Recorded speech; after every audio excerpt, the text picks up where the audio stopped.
Most town की अधिकांश इमारतें उस शैली का पालन करती हैं जो 100 साल पहले लोकप्रिय थी। शहर की सबसे आकर्षक इमारत ब्लैक कैथेड्रल शिखर थी। गाड़ी व्यवस्थित करने के बाद क्लेन और अन्य लोगों ने जल्दी से ब्रेड, टोस्ट, बेकन, मक्खन और कॉफी का अपना दोपहर का भोजन समाप्त किया। हम अभी भी सीलबंद आर्टिफैक्ट 30782 के शुद्धिकरण के लगभग 2 घंटे और 35 मिनट सहन कर सकते हैं। केनली चर्च के दरवाजे पर खड़ा हो गया और उसने अपने सूट की जेब से एक पॉकेट घड़ी निकाली। मैं स्थिति को बदतर होने से रोकने के लिए पहले संदिग्ध भूतिया घटनाओं से निपटने का सुझाव देता हूं। फिर हम चर्च में लौट सकते हैं और ठीक होने के लिए सीलबंद कलाकृतियों को बारी बारी से देख सकते हैं। सामान्य परिस्थितियों में अनुक्रम 9, 8 और 7 ब्यूरेस को पूरी तरह से ठीक होने के लिए 2 घंटे के लिए या आंशिक रूप से ठीक होने के लिए कम से कम 1 घंटे के लिए परिवर्तित सूर्य पवित्र प्रतीक से दूर रहना पड़ता था। ठीक है, मुझे कोई आपत्ति नहीं है, क्लेन और लियोनार्ड ने एक सुर में बात की। तो फिर हमें पहले कौन सा मामला निपटाना चाहिए? केनली ने पूछा। लियोनार्ड ने अपना तुच्छ रवैया मिटाया और कहा, आइए अकेले रहने वाले बूढ़े व्यक्ति से शुरुआत करें जिसने अपने घर में भारी कदमों की आहट सुनी थी। क्यों? केनली ने सहजता से पूछा। क्लेन को भी स्पष्टीकरण सुनने में दिलचस्पी थी। क्या ये किसी कवि की अंतर्ज्ञान हो सकती है? उसने गुप्त रूप से लियोनार्ड का मजाक उड़ाया। लियोनार्ड ने अपनी नजर केनली के चेहरे से हटाकर क्लेन के चेहरे पर लगा दी, फिर केनली की ओर देखा। वे मुस्कुरा उठे। क्योंकि यह चर्च के सबसे नजदीक है। तुम्हें ये कैसे पता चला? ये रिकॉर्ड में नहीं लिखा है, क्लेन ने पूछा। लियोनार्ड ने व्यंग्य किया। क्या मैं अपने भोजन के दौरान बाथरूम में नहीं गया था? वापस लौटते समय मुझे एक प्रशिक्षु पादरी मिला और मैंने बातचीत की। उसने मुझे बताया कि नूह का घर चर्च के करीब था। अरे हाँ, बूढ़े व्यक्ति का नाम नूह है। उद्धरण चिन्ह। जब मिशन को अंजाम देने की बात आती है तो वह निश्चित रूप से एक अनुभवी नाइट हॉक के रूप में अपने नाम को कायम रखता है। क्लेन ने सूखी हंसी उड़ाई। वह केनली की ओर मुड़ा और बोला, तो चलिए पहले नूह के घर चलते हैं। ठीक है। केनली को कोई आपत्ति नहीं थी। वे महज 1 मिनट बाद नूह के घर पहुंचे। नूह पतले सफेद बालों वाला एक बूढ़ा आदमी था। जब वह छोटे थे तो उन्होंने एक युद्ध में अपना बायां हाथ खो दिया था और उनके पास सेना छोड़ने के अलावा कोई विकल्प नहीं था। मुआवजा मिलने के बाद वह अपने गृहनगर लौट आए। उसी क्षण उसने दरवाजा खोला और सीउर को देखने से पहले अपने सामने 3 अजनबियों को देखा जो गिरजाघर से तेजी से आ रहे थे। उसने कर्कश आवाज में कहा, अंदर आओ, मुझे आशा है कि तुम मेरी समस्या का समाधान कर सकते हो। मैंने सुना है कि तुम पवित्र जल, पवित्र प्रतीक, एक चांदी का खंजर और लहसुन लाए हो। ये बहुत अच्छा है, मेरी चिंताएं बहुत कम हो गई हैं। कृपया क्षमा करें मेरी बड़बड़ाहट। आपको 2 रातों तक शांति से सो न पाने के बाद एक बूढ़े आदमी की स्थिति को समझना होगा। हे भगवान, मैं इस समय इतना डरा हुआ हूं कि ऐसा लगता है जैसे मेरा सिर बादल में है। घर में प्रवेश करते ही लियोनार्ड ने अचानक अपनी पीठ सीधी कर ली। उसकी आंखें आसपास का निरीक्षण कर रही थीं। उसके बाद क्लेन को कमरे के भीतर एक ठंडी आभा महसूस हुई। वे किसी भूत द्वारा छोड़ी गई गतिविधि के निशान थे। यह सचमुच एक अशुद्ध प्राणी था। केनली आखिरी व्यक्ति थे जिन पर ध्यान दिया गया क्योंकि उन्होंने अपनी आवाज दबा दी थी। बहुत कमजोर, लियोनार्ड ने अपनी निगाहें पीछे हटाते हुए शांत स्वर में कहा। चर्च के रिकॉर्ड में अन्य सभी अनुक्रम 8 की तुलना में द मिडनाइट पोएट अपेक्षाकृत उच्च आध्यात्मिक संवेदनशीलता वाली नौकरी थी। हाँ, क्लेन सीलबंद आर्टिफैक्ट 30782 की गर्माहट और शुद्धिकरण ऊर्जा को महसूस कर सकता था जो बिना किसी परेशानी के कमरे की भयावह आभा को तुरंत दूर कर रही थी। इस समय शहर के सभी लोग नूह के घर पर एकत्र हुए थे। सभी उत्सुकता से क्लेन, लियोनार्ड और केनली को देख रहे थे। खांसी। लियोनार्ड ने अपना गला साफ किया और कहा, हमें देवी का आशीर्वाद है, वे अशुद्ध प्राणी जल्दी ही गायब हो जाएंगे और कोई और परेशानी नहीं लाएंगे। उसके बाद उन्होंने सभी को दिखाने के लिए शुद्धिकरण अनुष्ठान करने के लिए क्लेन पर एक नजर डाली। मैं क्यों? क्लेन ने पीछे मुड़कर देखा। निस्संदेह वह नहीं जानता था कि लियोनार्ड को उसकी नजर का मतलब समझ आया है या नहीं, लेकिन स्पष्ट रूप से लियोनार्ड समझ गए। उन्होंने धीरे से कहा, आप कर्मकांड के विशेषज्ञ हैं। ठीक है, इस मिशन के लिए स्वेच्छा से काम करने वाला व्यक्ति होने के लिए मुझे दोषी ठहराए। क्लेन ने अपने कपड़े ठीक किए और लियोनार्ड से पवित्र जल, पवित्र प्रतीक, एक चांदी का खंजर और लहसुन निकाला। उसने सबसे पहले गहरे पवित्र प्रतीक को अपनी छाती के सामने रखा, फिर लहसुन को छीलकर उसकी कलियां एक एक करके घर के हर कोने में फेंक दी। हम भूत भगाने के लिए ऐसे किया जाता है लहसुन का प्रयोग। यह अखबारों में छपे विवरण से अलग है। क्या ये काम करेगा? ... नगरवासी उन्हें देखकर उत्सुक और उत्साहित होकर चर्चा करने लगे, मानो वे कोई सर्कस देख रहे हो। ये किसी काम का नहीं, मैं तो बस अभिनय कर रहा हूँ। क्लेन को अचानक महसूस हुआ कि वह एक जोकर बन गया है। उसने अपनी आंखें बंद कर ली और चांदी के खंजर से पवित्र जल को जमीन पर छिड़क दिया। घर के चारों ओर घूमते हुए उसने पानी के छींटे मारे, एक मंत्र का पाठ करते हुए, the Evernight Devi, the mother of secrets, the lady of crimson, आपदा और आतंक की साम्राज्ञी, शांति और मौन की स्वामिनी... ... एक धोखेबाज की इन विशिष्ट हरकतों ने उपस्थित सभी लोगों को चौंका दिया क्योंकि शहरवासी चुप हो गए। और एक बार जब लोग चुप हो गए तो उनके लिए यह नोटिस करना आसान था कि वे कुछ भूल गए थे। क्या एक गर्म एहसास? ऐसा महसूस हो रहा है जैसे मैं धूप सेक रहा हूँ। नहीं, मुझे ऐसा लग रहा है जैसे मैं शुद्ध आकाश को देख रहा हूँ। कितना जादुई! क्या ये पवित्र जल का प्रभाव है? वे निश्चित रूप से जीवित है। सेंट सेलेना कैथेड्रल के पुजारी के रूप में उनके नाम। लेडी की स्तुति करो... ... शहरवासियों ने फुसफुसाते हुए चर्चा की। उन्होंने क्लेन, लियोनार्ड और केनली को जो रूप दिया वह धीरे धीरे सम्मान का बन गया। नूह भी स्पष्ट रूप से निश्चिंत था। उसे इस बात पर संदेह नहीं था कि समस्या हल कर दिया गया है। सीलबंद आर्टिफैक्ट 30782 यहाँ सारा वास्तविक काम कर रहा है। हमें वास्तव में भूतों को भगाने के लिए कुछ भी करने की जरूरत नहीं है। हमें बस 1 मिनट के लिए यहाँ रुकना है। ये थकाव या परेशानी भरा नहीं है सब। क्लेन ने घर के हर कोने से भयावह आभा को शुद्ध करने के बाद अपनी आंखें खोली और अपने चांदी के खंजर को हटा दिया और गंभीर अभिव्यक्ति के साथ अपनी छाती के सामने लाल चांद की आकृति बनाई। महिला की स्तुति करो, महिला की स्तुति करो, नगरवासियों ने श्रद्धापूर्वक उत्तर दिया। हमें अभी भी चीजों से निपटना है, लेकिन हमें पूर्ण मौन की आवश्यकता है। लियोनार्ड ने चारों ओर देखते हुए मुस्कुराया। इतना पेशेवर कुछ देखने के बाद शहरवासी रुके नहीं। वे पुजारी सीउर के नेतृत्व में ज्वार की तरह नूह के घर से निकल गए। यहाँ तक कि घर के मालिक को भी अस्थायी रूप से घर छोड़ना पड़ा। मैं वास्तव में एक झपकी लेना चाहता था, नूह ने गिरजाघर की ओर चलते हुए चिल्लाया। लियोनार्ड ने एक कदम आगे बढ़ाया और दरवाजा बंद कर दिया, फिर क्लेन की ओर मुड़ गया। इस घटना के कारण का अनुमान लगाओ। कोई बात नहीं, क्लेन ये भी जानना चाहता था कि वह क्या भविष्यवाणी कर सकता है।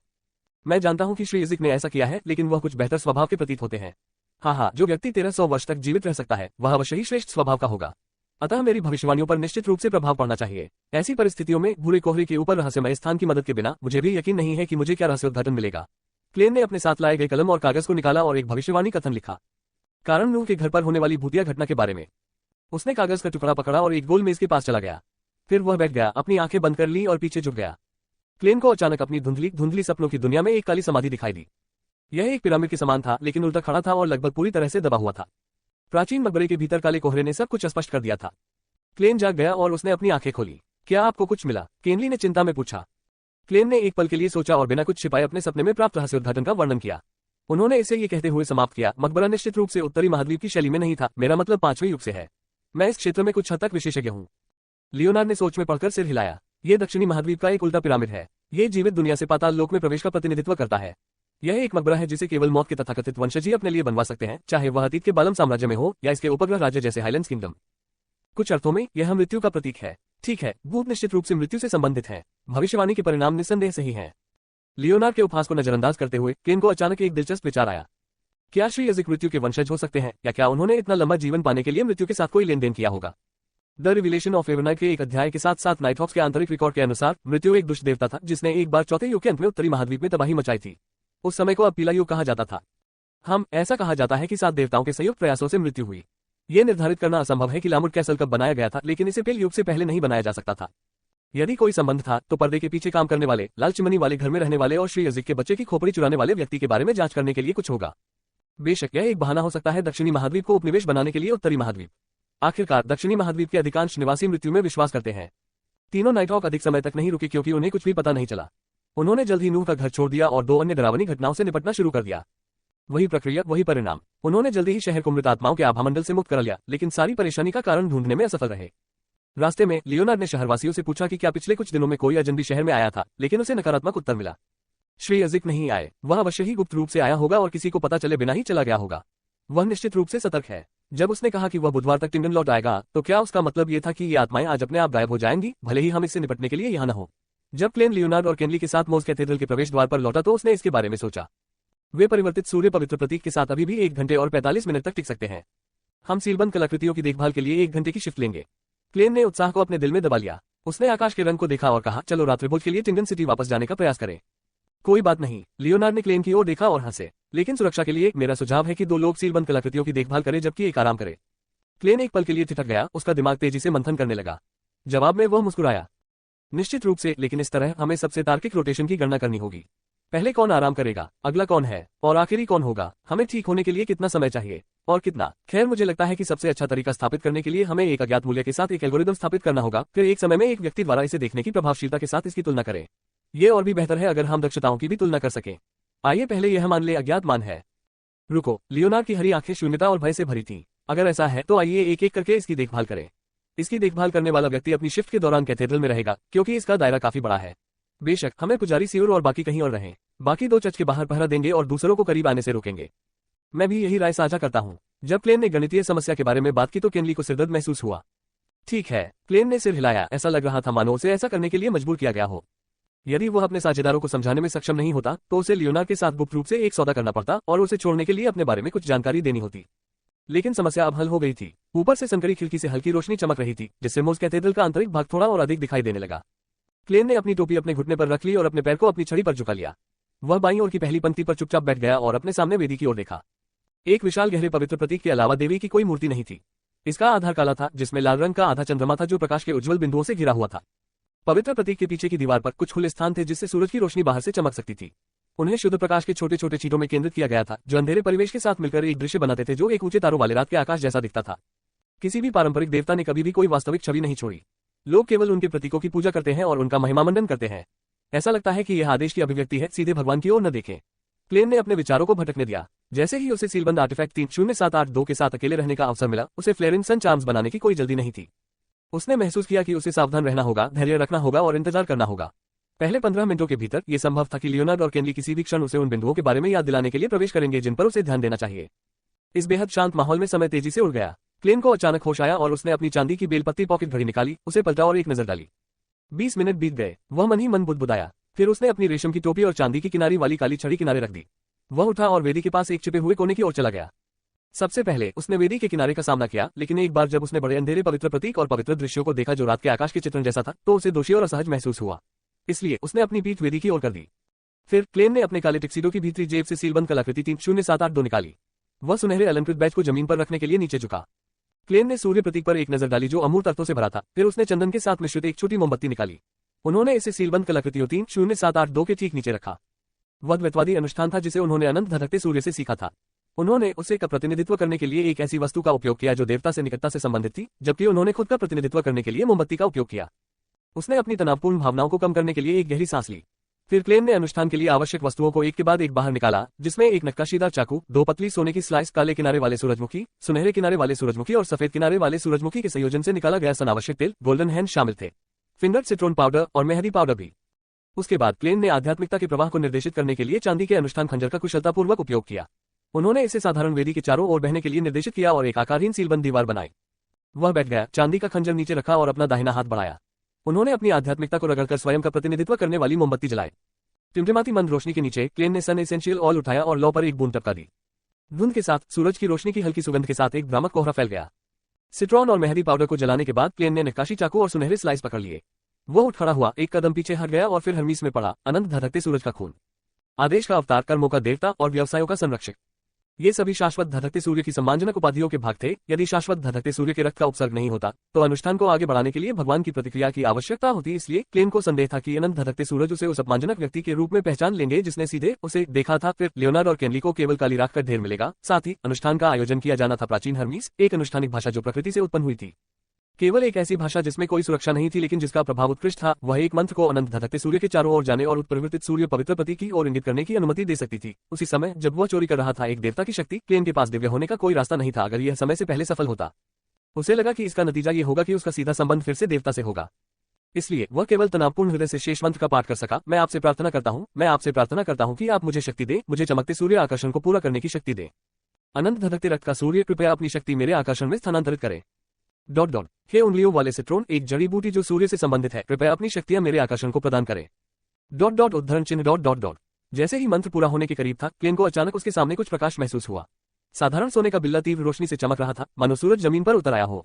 क्लेन ने अचानक खुद को अत्यधिक गर्मी में घिरा हुआ पाया। उसके बाल तेजी से गर्म हो रहे थे और लगभग जलने की कगार पर थे। उसके पैर ऐसे लग रहे थे जैसे वे दोपहर के सूरज के संपर्क में आई पीली रेत पर नंगे पैर चल रहे हो, और उसके चेहरे और शरीर पर हर दिशा से आ रही गर्म हवा का स्वागत हो रहा था। उस उदाहरण में उसे लगा कि जलती हुई ऊर्जाओं को बाहर निकालने के लिए उसे कुछ करने की जरूरत है, अन्यथा वह एक मानव मोमबत्ती में बदल जाएगा। इसमें लगभग शून्य विचार की आवश्यकता थी, क्योंकि क्लेन ने अपने दोनों हाथ उठाए, जबकि उनके विचार दलिया की तरह उबल रहे थे। उन्होंने अपनी आध्यात्मिकता और तेज हवाओं के संयोजन के साथ साथ अपनी प्रवृत्ति और अनुष्ठानिक मार्गदर्शन पर भरोसा करते हुए प्रतीकों, संबंधित पद संख्याओं, जादुई विशेषताओं और प्राचीन मंत्रों को दोनों तरफ खोदना शुरू कर दिया। अपने नक्काशीदार चाकू से सोने के टुकड़े। चर्च के बाहर लियोनार्ड सीधी धूप के संपर्क में आने से बचने के लिए छाया में खड़ा था। अचानक सूरज की रोशनी तेज हो गई, जैसे जुलाई की शुरुआत में साल के सबसे गर्म दिन हो। उसने आंखें मूंद ली और आकाश की ओर देखा। उसने देखा कि नीले आकाश में कोई बादल या धूल नहीं थी। यह इतना शुद्ध था कि लोग इसकी प्रशंसा से हौंफने लगे। कितना अजीब मौसम है। उनके अलावा केनली ने भी सूर्य के प्रकाश में परिवर्तन को देखा। जब लियोनार्ड ने अचानक अपना सिर घुमाया तो उसने मुस्कुराते हुए जवाब दिया। उसने अपनी भौहों को थोड़ा सा सिकोड़ लिया और गिरजाघर की ओर अपनी निगाहें गड़ा दी। लियोनार्ड ने मुस्कुराते हुए कहा, सौभाग्य से रोजन यहाँ नहीं है, अन्यथा वो सूरज की रोशनी से अपनी त्वचा के झुलसने की शिकायत कर रही होती। सामान्य स्थिति में लौटने से पहले कुछ मिनट तक तेज धूप तेज रही। कैथेड्रल में क्लेन की नक्काशी वाले चाकू ने अंतिम स्ट्रोक पूरा किया। जैसे ही उन्होंने प्रकाश का प्रतिनिधित्व करने वाली जादुई विशेषता समाप्त की, सोने के टुकड़ों के दोनों किनारों पर आध्यात्मिकता अचानक एक साथ पिघल गई, क्योंकि प्रकाश धातु पर परिवर्तित हो गया। नहीं, ये ईश्वरत्व के और भी करीब है। क्लेन को अंततः उबलने और जलन की अनुभूति से राहत मिली। उन्होंने स्पष्ट मन से अपने हाथों में 2 चमकते सूर्य आकर्षणों की जांच की। आकर्षण की सतह पर सुनहरी चमक धुंधली हो गई थी और पैटर्न प्राचीन लेकिन जटिल लग रहा था। एक गर्म नम एहसास था जो धीरे धीरे क्लेन की त्वचा में समा रहा था। बुरा नहीं, आखिरकार मेरे पास एक अधिक प्रभावशाली तुरुप का इक्का है। क्लेन ने भावनात्मक रूप से आह भरी। उन्होंने प्राचीन हर्मीस में चमकते सूर्य आकर्षण के लिए सक्रिय मंत्र को प्रकाश शब्द के रूप में निर्धारित किया। मुझे रोशनी चाहिए और रोशनी होगी। उन्होंने खुश होते हुए चुटकी ली। फिर उसने चमकते सूरज के आकर्षण को दूसरी जेब में रख लिया। उन्होंने उन्हें स्लंबर, रिक्वीम और ड्रीम चार्म्स के साथ नहीं रखा, क्योंकि फ्लेरेंसन चार्म्स उनकी प्रभावकारिता अवधि को कम कर देंगे। हाँ, चमकते सूर्य आकर्षण की शक्ति को कम से कम 1 वर्ष या उससे भी अधिक समय तक बनाए रखा जा सकता है। क्लेन ने अपने विचारों पर लगाम लगाए और जमीन पर परिवर्तित सूर्य पवित्र प्रतीक को देखा। सतह पर यह कुछ भी अलग नहीं लग रहा था और यह अभी भी गर्मी और पवित्रता की भावना दे रहा था। क्लेन अंततः शांत हो गया और जल्दी से अनुष्ठान पूरा किया और आध्यात्मिक दीवार को हटा दिया। उस वक्त उन्होंने खुद की जांच करने की सोची। उसने महसूस किया कि उसके कपड़े लगभग भीग चुके थे और वह पसीने से लथपथ था। उनके बालों के किनारे भी थोड़े घुंघराले थे। शुक्र है, शुक्र है। क्लेन ने संतुष्टि की सांस ली। उसने अपना सामान हटा दिया और अपनी मूल सीट पर लौट आया। वह इतना थक गया था कि बैठते ही सो गया, जब तक कि कदमों की आहट से वह जाग नहीं गया। उसकी आंखें खुल गईं और उसने अवचेतन रूप से चमकते हुए सूर्य के आकर्षण को छुआ, ये देखने के लिए कि क्या वे अभी भी वहां थे। तुम ठीक नहीं लग रहे हो, गिरजाघर में प्रवेश करते ही लियोनार्ड ने पूछा। क्लेन ने अपनी कनपटी पर मालिश की, खड़ा हुआ और मुस्कुराया। मैं अपनी सीमा के करीब पहुंच रहा हूं। उसने अपनी चांदी की पॉकेट घड़ी निकाली और उस पर नजर डाली। बिल्कुल सही समय पर। सीलबंद कलाकृतियों 30782 की देखभाल करने की अब आपकी बारी है। अपनी बात खत्म करने से पहले क्लेन ने उत्परिवर्तित सूर्य पवित्र प्रतीक को उतार दिया और लियोनार्ड को दे दिया। लियोनार्ड ने क्लेन को गिरजाघर से बाहर निकलते देखा। फिर उन्होंने अपना तुच्छ रवैया छोड़ दिया और सीलबंद कलाकृतियों 30782 की ध्यानपूर्वक और गंभीरता से जांच की। वह भ्रमित हो गया और हतप्रभ दिखने लगा। शिफ्ट खत्म होने के बाद तीनों नाइटहॉक ने वापस अपनी यात्रा शुरू की। इससे पहले उन्होंने पुजारी सीउर को शहर की स्थिति पर ध्यान देने के लिए कहा। यदि कोई असाधारण घटना होती तो उसे तुरंत सेंट सेलेना कैथेड्रल को एक टेलीग्राम भेजना होता। उस रात 7:20 पर वे अंततः जॉटलैंड स्ट्रीट पहुंचे और सीलबंद आर्टिफैक्ट 30782 पर लौट आए। जब उसने ये सुनिश्चित कर लिया कि कैप्टन को कुछ भी असामान्य नजर नहीं आया, तो क्लेन ने ब्लैकथॉर्न सिक्योरिटी कंपनी छोड़ दी और 8 बजे से पहले घर पहुंच गया। उसने अपनी चाबियां निकाली और दरवाजा खोला, तभी एक अज्ञात व्यक्ति को देखा। ये स्पष्टतः एक युवती थी जो 20 वर्ष की भी नहीं थी। वह एक पुरानी भूरे सफेद पोशाक में थी और वह अपनी पूरी ताकत से डाइनिंग हॉल को पोंछ रही थी। उसके काले बाल और भूरी आंखें थीं। उसकी आंखें छोटी थीं, उसकी नाक उतनी तेज नहीं थी और उसके चेहरे की विशेषताएं बहुत सामान्य थीं। ये कौन है? क्लेन पहले तो स्तब्ध रह गया, फिर उसे एहसास हुआ कि वह संभवतः नौकरानी थी जो परीक्षण के लिए आई थी। उसी क्षण बेंसन ने अपना अखबार नीचे किया और अपने भाई की ओर देखा। उन्होंने मुस्कुराते हुए कहा, एक कंपनी जो कर्मचारियों को समय पर कार्यालय छोड़ने की अनुमति नहीं देती है वह कष्टप्रद है, लेकिन यह ऐसा वेतन प्रदान करता है जो किसी भी प्रकार के असंतोष का प्रतिकार कर सकता है। क्लेन ने हंसते हुए उत्तर दिया। जब मिस जस्टिस के 300 पाउंड मेरे पास आ जाएंगे तो मैं बेंसन और मेलिसा को अपने वजन को प्रति सप्ताह 6 पाउंड तक बढ़ाने के बारे में सूचित करूंगा। इस तरह वे हमारे परिवार के वित्त के बारे में कम चिंता करेंगे। क्लेन ने सोचा और अपना बेद एक तरफ रख दिया और अपनी टोपी उतार दी। वह लिविंग हॉल में चला गया और अपनी आवाज धीमी करके पूछा, क्या आपने कोई विकल्प चुन लिया है? उसने एक दिन पहले ही तीनों नौकरानियों की जानकारी का अनुमान लगा लिया था और पाया था कि तीनों ही उपयुक्त थीं। इसलिए निर्णय उसके भाई और बहन पर छोड़ दिया गया था। हाँ, बेला, 5 सोलियों का साप्ताहिक वेतन। वह बहुत इच्छुक है और खाना बनाना सीखने में भी सक्षम है। उसे उम्मीद है कि वह घरेलू शेफ बन सकती है, जिस समय उसका साप्ताहिक वेतन दोगुना हो जाएगा। उसके पिता टिंडन स्टीलवर्क्स में एक फैक्ट्री कर्मचारी है, यूनियन फैक्ट्री, और उसकी माँ एक कपड़े धोने वाली कर्मचारी है। बेंसन ने हंसते हुए उत्तर दिया। बेशक, एक और बात जिसने मेलिसा और मुझे इस निर्णय तक पहुंचाया वह ये है कि अन्य 2 नौकर तूफानों के भगवान में विश्वास करते हैं और वह देवी में विश्वास करती है। मुझे व्यक्तिगत रूप से तूफानों के भगवान में विश्वास करने वालों से कोई आपत्ति नहीं है, लेकिन मेलिसा को यह विचार बिल्कुल पसंद नहीं आया। ऐसा नहीं था कि मेलिसा को यह पसंद नहीं था, अधिक सटीक वर्णन ये होगा कि मैं उनके दुर्भाग्य पर दुखी हूं और उनके विरोध करने से इनकार करने पर क्रोधित हूं। हाँ, ये लू ने कहा था। क्लेन ने अपनी बहन के व्यवहार को याद किया और मुस्कुराया। बेंसन ने अधिक विस्तार से नहीं बताया। उसने अखबार नीचे रख दिया और खड़ा हो गया। चूंकि तुम वापस आ गए हो, चलो खाना खाते हैं। ... अगले दिन क्लेन अच्छे मूड में ब्लैकथॉर्न सिक्योरिटी कंपनी में दाखिल हुआ। शुभ प्रभात। रोजन ने बाईं ओर देखा और फिर दाईं ओर। फिर उसने कहा, बूढ़ा नील बीमार है, चलो दोपहर को चलकर उससे मिले। आप क्या कहते हैं? बूढ़ा नील बीमार है? क्लेन ने आश्चर्य से पूछा। क्या ऐसा हो सकता है कि दस्त के इलाज के अनुष्ठान के कारण गंभीर कब्ज हो? खैर, अभिनय पद्धति सीखने के बाद उन्होंने जिस तरह से अभिनय किया उससे उनके लिए अचानक बीमार पड़ना असंभव नहीं है। वह बूढ़े हो रहे हैं, इसलिए एक बार जब उनका दिमाग कमजोर हो जाएगा तो उनका शरीर भी उन प्रभावों से पीड़ित होगा। रोजन ने सिर हिलाया और कहा, हाँ, उसने कुछ समय की छुट्टी का अनुरोध करने के लिए किसी को कैप्टन के पास भेजा था। क्लेन ने थोड़ा सिर हिलाया। चलो दोपहर को उससे मिलने जाएं। ओल्ड नील निश्चित रूप से दयनीय है। उसकी पत्नी का जल्दी निधन हो गया और उसका बेटा किसी दूसरे शहर में व्यस्त है। जब वह बीमार होता है तो वह केवल अकेलेपन और असहायता में घर पर रह सकता है। ओल्ड नील के घर की अपनी पहली यात्रा के दौरान उसे पहली बात यही याद आई। क्लेन की आह सुनकर रोजन ने अपनी आंखें चौड़ी की और आश्चर्य से पूछा, ओल्ड नील की शादी कब हुई? क्या? रोजन का सवाल सुनकर क्लेन अवाक रह गया। उसने विस्मय में याद किया, मैं पिछले महीने ही ओल्ड नील के घर गया था। मैंने लिविंग रूम में एक पियानो देखा और उसने मुझे बताया कि उसकी मृत पत्नी को संगीत पसंद था। जैसे ही वह बोला, क्लेन अचानक चिंतित हो गया क्योंकि उसे अप्रिय बातें होने लगी। विचार। रोजन ने अपनी सुंदर भौहें सिकोड़ ली और अनिश्चितता के साथ कहा, शायद मुझे गलत याद आया। नहीं, श्रीमती ओरियाना और मैं साल की पहली छमाही के दौरान ओल्ड नील के घर अक्सर जाते थे। उस समय उनके लिविंग रूम में कोई पियानो नहीं था। मुझे स्पष्ट रूप से याद है कि मैंने पूछा था, उन्होंने पूछा कि उन्होंने अकेले रहना क्यों चुना। उनका जवाब था कि वह उस महिला से नहीं मिले हैं जिससे वह शादी करना चाहते हैं। साल की पहली छमाही के दौरान कोई पियानो नहीं था और उन्होंने इस सवाल का जवाब दिया कि उन्होंने अकेले रहना क्यों चुना। क्लेन ने कड़ा रुख अपनाया और गहरी आवाज में पूछा, रोजन, तुम्हें ओल्ड नील के यहाँ आए हुए कितना समय हो गया है? जब से किनली नाइटहॉक बन गया है और वियोला ने क्लर्क के पद से इस्तीफा देने का फैसला किया है, तब से नहीं। मैं या तो आधी रात को काम कर रहा हूँ या नींद पूरी कर रहा हूँ, तो मेरे पास उससे मिलने का समय कैसे हो सकता है? ये शुरू से ही रहा है जून का। प्रश्न पाकर रोजन थोड़ी खो गई, इसलिए उसने केवल ईमानदारी से उत्तर दिया। क्लेन का दिल बैठ गया, जैसे उसे एहसास हो गया हो कि कुछ गलत हो गया है। उसने अपनी जेब से आधा पैसा निकाला और उसे अपने अंगूठे और मध्यमा उंगली के बीच रख लिया। उसने एक गहरी सांस ली और तुरंत एक भविष्यवाणी कथन पर निर्णय लिया। ओल्ड नील की वर्तमान स्थिति में कुछ गड़बड़ है, और उसे घूमने दिया। पाक, सिक्का सीधे क्लेन की खुली हथेली में गिरा। इस बार चित्र का मुख ऊपर की ओर था। इसका मतलब यह था कि वास्तव में कुछ गड़बड़ थी ओल्ड नील की वर्तमान स्थिति के साथ। जैसे ही क्लेन ने सिक्का दबाया, उसे अचानक बिना भौं वाली ठंडी और निर्दयी आंखों की याद आ गई, जो उसने ओल्ड नील के पीछे देखी थी जब वह बस एक ब्योडर बन गया था और अपनी स्पिरिट ओल्ड नील के साथ प्रयोग कर रहा था। ने समझाया था कि आंखों की जोड़ी अनुष्ठानिक जादू की एक विशेषता थी। ये सही है, मैंने दरवाजे के पास प्रकाश की परिधि पर एक लगभग निराकार मानव आकृति भी देखी। इसकी आभा का रंग आसपास के अंधेरे के समान था। इसके अलावा जब मैंने दृष्टा औषधि को पूरी तरह से पचा लिया तो मैंने गुप्त रूप से अपनी स्पिरिट विजन को सक्रिय करने के तरीके को अपने बाएं दाढ़ के दोहन से बदल दिया। मेरी नजर ओल्ड नील पर पड़ी और वह अचानक जोर से खांसने लगा। क्लेन के दिमाग में एक के बाद एक दृश्य उभरने लगे, जिससे उसकी अभिव्यक्ति गंभीर हो गई। रोजन ने उसकी ओर देखा और डरते हुए पूछा, क्या ओल्ड नील ने नियंत्रण खो दिया है? बिल्कुल नहीं, भले ही वह छोटा और कंजूस है और अपने सभी खर्चों की प्रतिपूर्ति चाहता है, फिर भी वह एक अच्छा इंसान है। वह शायद ही कभी गुस्सा करता है। बिल्कुल नहीं, वह नियंत्रण नहीं खोएगा। मैं निश्चित नहीं हो सकता, लेकिन मुझे लगता है कि ओल्ड नील नियंत्रण खोने की कगार पर है। क्लेन ने रोजन को सांत्वना दी। वह तेजी से विभाजन के पार चला गया और कैप्टन के कार्यालय का दरवाजा खोल दिया। डन स्मिथ अचानक हुई घुसपैठ से चौंक गया और उसकी कॉफी पीते पीते लगभग उसका दम घुटने लगा। क्या हुआ? उसने क्लेन को दोष नहीं दिया। उसकी अभिव्यक्ति तुरंत सख्त हो गई। क्लेन ने बिना कुछ छिपाए सरलता से उत्तर दिया, कैप्टन, मेरी भविष्यवाणी मुझे बताती है कि ओल्ड नील के साथ कुछ गड़बड़ है। पिछले महीने ओल्ड नील ने मुझे बताया था कि उसकी दिवंगत पत्नी को संगीत पसंद था, लेकिन आज रोजन ने मुझे बताया कि वह इस समय अकेला है। इसके अलावा जिस दिन मैं बियॉन्डर बना, मैंने एक जोड़ी रहस्यमयी आंखों को ओल्ड नील के पीछे सब कुछ देखते हुए देखा। दरवाजे के पास एक लगभग पारदर्शी मानव आकृति भी थी जो हम पर जासूसी कर रही थी। उसने मुझे बताया कि ये कर्मकांड की विशेषताएं थी जादू। मुझे लगा कि कुछ गड़बड़ है और इसलिए मैंने भविष्यवाणी करने का प्रयास किया। जब डन ने ध्यान से सुनना समाप्त किया तो वह तुरंत उठ खड़ा हुआ। जैसे ही वह को ट्रैक के पास गया, उसने आश्चर्य से पूछा, तुमने ऐसा क्यों नहीं किया? यदि ओल्ड नील ने नियंत्रण खो दिया था तो ये सीधे तौर पर ईश्वरीय है। पिछले महीने में ओल्ड नील ने सामान्य बियॉन्डर से कोई अलग व्यवहार नहीं किया है। यहाँ तक कि उन्होंने स्वेन को एक अनिवार्य दंड देने वाले से निपटने में मदद करने के लिए भी मेरे साथ काम किया, जो नियंत्रण खो चुका था। मैंने समय समय पर उसकी आभा के रंगों को भी देखा है और पाया है कि उम्र के कारण उसकी कमजोरी के अलावा वह अपेक्षाकृत स्वस्थ है।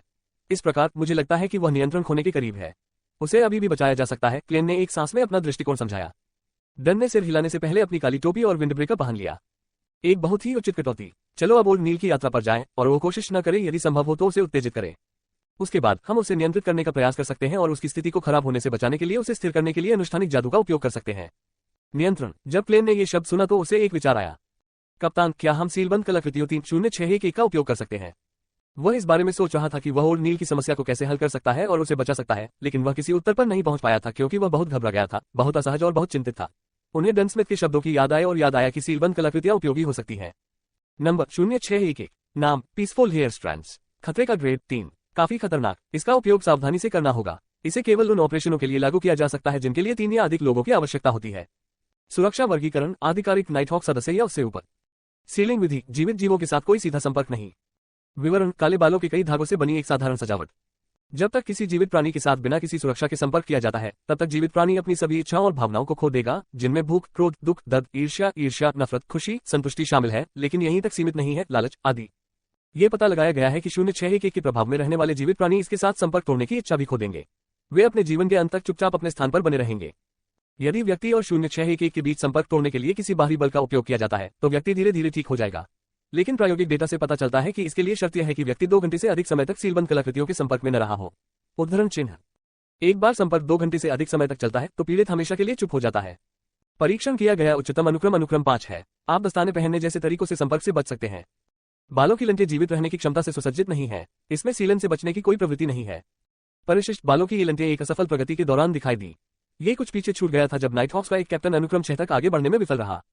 क्लेन की बात सुनने के बाद भूरी आंखों वाले डन ने सिर हिलाया। बहुत बढ़िया सुझाव। मैं 300611 के बारे में लगभग भूल गया था। मनोरंजन कक्ष में रोयाल खोजे। मैं चाइनीज गेट से सीलबंद कलाकृतियां प्राप्त करूंगा और हमारे वापस आने के बाद आवेदन जमा करूंगा। ये तरीका है, समय बर्बाद करने का कोई समय नहीं है। क्लेन ने देर नहीं की। वह तुरंत मनोरंजन कक्ष में गया और आमतौर पर अभिव्यक्तिहीन स्लीपलेस रॉयल के लिए चिल्लाया। क्या मिशन है? रॉयले ने शांति से पूछा। क्लेन ने गहरी सांस ली और गंभीर स्वर में कहा, ओल्ड नील से मिलो। ...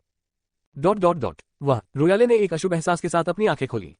अभी इसकी पुष्टि नहीं हुई है। क्लेन ने धीरे से अपना सिर हिलाया।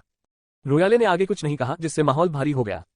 कुछ मिनट बीत गए और डन अंततः बेसमेंट से लौट आया। उसने काले दस्ताने पहने हुए थे और हाथ में काले बालों का उलझा हुआ गुच्छा था। उत्परिवर्तित सूर्य पवित्र प्रतीक की तुलना में शांतिपूर्ण बल स्ट्रेंथ विशेष रूप से अजीब नहीं लगते थे। अगर इसे कहीं सड़क पर फेंक दिया जाए तो लोग इसे नजरअंदाज कर देंगे। ड्राइवर सेसले को बुलाने के बाद वे चारों ओर नील के घर की ओर बढ़े। गाड़ी के पहिए बारिश से गीली डामर सड़क पर घूम रहे थे। गाड़ी का आंतरिक भाग रात से भी अधिक शांत था। ये ज्ञात नहीं था कि डन के आहें भरने तक कितना समय बीत चुका था। ओल्ड नील की एक साथी थी जिसके साथ वह तब सगाई करने वाला था जब वह छोटा था, लेकिन वह अचानक असाध्य रूप से बीमार हो गई।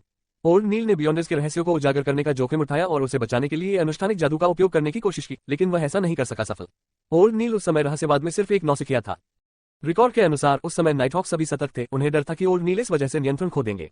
लेकिन सौभाग्य से वह अपने विवेक को पाने में कामयाब रहा और सामान्य दिखने लगा।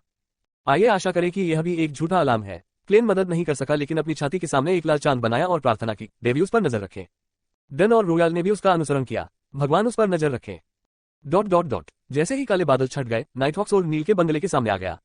डन ने गाड़ी को दूर तक चलाया, खुद और मुख्य दरवाजे की ओर चले, एक हाथ में बेद और दूसरे हाथ में सीलबंद आर्टिफैक्ट 30611। जब वे और रॉयल कैप्टन के पीछे चले गए, दरवाजे पर पहुंचकर क्लेन ने एक कदम आगे बढ़ाया और इमारत के भीतर घंटी से जुड़ी रस्सी खींची। क्लिंक, विस्मयादिबोधक चिन्ह, क्लैंग, कई बार, फिर बिना कोई प्रयास किए विनम्रतापूर्वक एक कदम पीछे हट गया।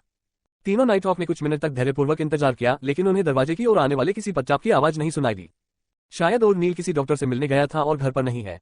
क्लेन जबरदस्ती मुस्कुराने लगा। उसने अपना वाक्य पूरा भी नहीं किया था कि इमारत के भीतर से एक धुन सुनाई दी। यह एक पियानो का संगीत था। ये चांदनी के नीचे हल्की धुन से ढकी एक शांत झील की तरह थी। डन की अभिव्यक्ति असामान्य रूप से कठोर और गंभीर हो गई। क्लेन का दिल भी डूब गया। जैसे ही वह एक और भविष्यवाणी करने वाला था, उसने अचानक दरवाजे के नीचे की दरार से तरल पदार्थ बहता हुआ देखा। तरल की धारा पहले पारदर्शी और शुद्ध थी, इससे पहले कि वह गहरे लाल रंग में रंगी, रक्त के समान गहरे लाल रंग में रंगी। ये गहरा गहरा लाल रंग था। ताजे खून का रंग क्लेन की आंखों में प्रतिबिंबित हो रहा था, क्योंकि वे बहते हुए तरल पदार्थ को ध्यान से पकड़ रहे थे। तभी घर के अंदर से हल्की खांसी की आवाज आई। ओल्ड नील कर्कश स्वर में बोला, डन, तुम यहाँ क्यों हो? डन की पूरी आंखें बेहद गहरी थीं। उसकी मधुर आवाज ने शांति से उत्तर दिया, मैंने सुना है कि आप बीमार हैं, इसलिए हम मिलने आए हैं। घर में अचानक सन्नाटा छा गया। कुछ सेकंड बाद ओल्ड नील गुस्से और आतंक से गरजा, नहीं, तुम झूठ बोल रहे हो। क्लेन और कंपनी के एक शब्द भी कहने की प्रतीक्षा किए बिना उसका स्वर अचानक कमजोर हो गया। हाँ, मैं जानता हूं कि मेरी हालत बिल्कुल ठीक नहीं है। ओल्ड नील, क्लेन ने अपनी आंखें बंद कर ली, लेकिन दरवाजे की दरार से रिसने वाला खूनी तरल पदार्थ बंद नहीं हुआ। फिर ओल्ड नील ने अपनी आवाज उठाई और कहा, इस पूरे समय में मैंने कभी किसी को चोट नहीं पहुंचाई है, नहीं मैंने किसी को चोट पहुंचाने के बारे में सोचा है। मैंने कभी भी नाइटहॉक्स के रहस्यों के साथ विश्वासघात नहीं किया, यहां तक कि एक भी। ज्यादा से ज्यादा मैंने अनुचित खर्चों के लिए दावा किया है, मैंने वास्तव में कोई बुराई नहीं की है। क्लेन, वह अचानक वैसे ही चिल्लाया जैसे वह आमतौर पर चिल्लाता था। मैंने आपको मिस्ट्री प्रियस की कहावत के बारे में बताया, जैसा आप चाहें वैसा करें, लेकिन कोई नुकसान न करे। मैं अभी भी इस कहावत पर कायम हूँ। मैं धैर्य रखना पसंद करूंगा, मैं उन चीजों को करने के बजाय सहना पसंद करूंगा जो दूसरों को नुकसान पहुंचाए। इतना कहने के साथ उसने डरते हुए ईमानदारी से विनती की, डन, रॉयल, क्लेन, वापस जाओ वापस। कल तक प्रतीक्षा करें, कल तक मैं सामान्य हो जाऊंगा। मैं देवी की कसम खाता हूं, मैं वास्तव में किसी को नुकसान नहीं पहुंचाऊंगा। डन ने अपनी आंखें बंद कर ली और बेहद धीरे से पूछा, आप क्या करने की योजना बना रहे हैं? आप इतने समय से क्या करने की कोशिश कर रहे थे? मुझे, ओल्ड नील पहले तो असमंजस में थे, लेकिन उन्होंने आशा से भरे स्वर में कहा, मैं सेलेस्टे को पुनर्जीवित करने की कोशिश कर रहा हूँ। डन, मुझे एक रास्ता मिल गया है, मैं सही रास्ते पर हूँ। आपको इसके बारे में सुनना चाहिए था। उस समय मैंने उसकी बीमारी के इलाज के लिए अनुष्ठानिक जादू के दौरान गलती की थी, इसलिए मैं असफल हो गया। मैं उसे बचाने में असफल रहा। मैं अब जानता हूं कि ऐसा इसलिए था क्योंकि मुझे अभी तक रहस्यवाद में महारत हासिल नहीं हुई थी। लेकिन अब मेरे पास सब कुछ पूरा करने के लिए पर्याप्त ज्ञान और अनुभव है। यह अफसोस की बात है कि मैं मिस्ट्री प्राइज और दिल्ली के उदाहरण की कहावत से प्रेरित नहीं हुआ। मैंने सबसे अच्छा मौका गंवा दिया। अगर मैं एक हाई सीक्वेंस बियॉन्डर होता तो ये सब बेहद आसान हो जाता। जैसे ही वह बोला, ओल्ड नील की आवाज में आंसू आ गए, नहीं, मैं फिर से हार नहीं मान सकता। डन, वापस जाओ, कृपया वापस जाएं, मैं आपसे विनती करता हूं। कैप्टन को भावनात्मक रूप से पूछते हुए सुनकर क्लेन ने अपने दांत भींच लिए, आप सेलेस्टे को पुनर्जीवित करने की क्या योजना बना रहे हैं? ओल्ड नील तुरंत बहुत उत्साहित हो गया। मैं उसके लिए एक अमर शरीर बनाने के लिए अल्केमिकल लाइफ विधि का उपयोग करूंगा। डन, आप शायद इसके बारे में नहीं जानते होंगे, लेकिन चर्च ऑफ मदर अर्थ के सीक्वेंस 4 बियॉन्डर्स इसमें अच्छे हैं। सावंत मार्ग में संबंधित अनुक्रम मैं इसे मुश्किल से भी कर सकता हूँ। हाँ, मैं इसे भगवान की कृपा से पूरा करूंगा। फिर मैं उसकी आत्मा को आत्मा की दुनिया से बुलाऊंगा और उसकी आत्मा और शरीर को एक साथ मिलाने के लिए भगवान से मदद मांगूंगा। क्या ये बहुत अच्छा विचार नहीं है? डन ने अपने होठों का कोना जोर से उठाया और कहा, हाँ, यह एक अच्छा विचार है। ओल्ड नील, हमें अंदर आने दो, शायद हम आपकी मदद कर सकें। उद्धरण चिन्ह ... डन, क्या तुम अभी भी मुझे बंधन से मुक्त करने को तैयार नहीं हो? ओल्ड नील ने विनती की, वापस जाओ, बस वापस जाओ। मैं सच में कल सामान्य स्थिति में लौट आऊंगा। डन, मैं कसम खाता हूं कि मैं तुम्हारी कॉफी बीन्स फिर कभी नहीं चुराऊंगा। क्लेन, रॉयल, मैं कसम खाता हूं कि मैं तुम्हें मेरी मदद नहीं करने दूंगा, सचमुच मेरे अयोग्य दावों के साथ। क्लेन और रॉयल की धुंधली दृष्टि में डन ने फिर से उठाने से पहले अपना सिर नीचे कर लिया। ओल्ड नील, आप कुछ गलत समझ रहे हैं। हम यहाँ आपसे मिलने आए हैं। आप हमारी टीम के साथी हैं। आप बीमार हैं और आप ठीक नहीं हैं। हमें निश्चित रूप से आपसे मिलने की जरूरत है। दरवाजा खोलो, आइए हम आपसे मिलते हैं ताकि हम निश्चिंत हो सके। यदि आप वास्तव में ठीक हैं तो हम तुरंत लौट आएंगे। जैसा कि आप जानते हैं, हाल ही में हमें विशेष रूप से कई अन्य अचानक घटनाओं का ध्यान रखना है। ओल्ड नील ने एक पल के लिए झिझकते हुए कहा, वास्तव में मेरी स्थिति के बारे में कुछ भी गंभीर नहीं है। मैं कल तक ठीक हो जाऊंगा। दरवाजे के नीचे की दरार से बहता खूनी पानी सीढ़ियों से नीचे पत्थर के रास्ते की ओर और बगीचे की मिट्टी पर चला गया। ओल्ड नील, हम एक दूसरे को लगभग 15 वर्षों से जानते हैं, है ना? हमने अनगिनत मिशनों पर एक साथ काम किया है। मैं वास्तव में तुम्हारे बारे में चिंतित हूँ। इससे पहले कि मैं तुम्हें अपनी आंखों से देखूं, आराम से रहो, डन ने धीरे से कहा। उद्धरण चिन्ह डॉट डॉट डॉट। ठीक है, ओल्ड नील चिल्लाया, वास्तव में मेरे साथ कुछ भी गलत नहीं है। एक चरमराहट के साथ दरवाजा धीरे से खुला। क्लेन ने तुरंत अपनी आंखें पोंछी और अपनी दृष्टि को सामान्य होने दिया। फिर उसने देखा कि लॉबी में कालीन लाल और चिपचिपा था, खून और बालों से लथपथ था।